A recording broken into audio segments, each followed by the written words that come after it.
الشيطان الرجيم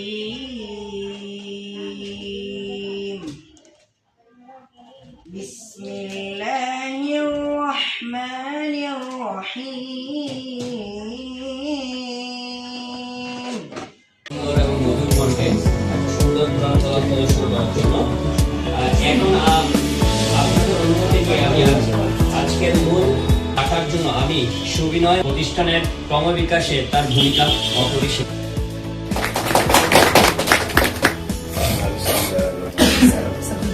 কোরআনে যখন উল্লেখ করা আছে যে বন্ধারা ভুল করবে, ভুল ভ্রান্তি যা হয়েছে কোনো মনে রাখা যেখানে হাদিসে আছে, গতকাল কি ভুলটা তুমি করেছো এটা কিন্তু আজকে তুমি চিন্তা করো না, আজকে নতুন করে চিন্তা করা ভালো।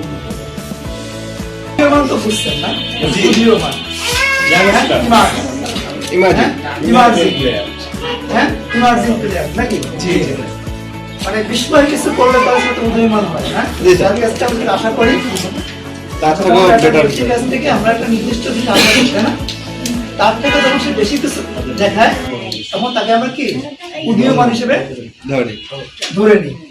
আরো অনেক ব্যাখ্যা থাকে যে তার কাছে যেটা সম্ভব ছিল না সে সেই জিনিসটাকে সম্ভব করছে, তাই না?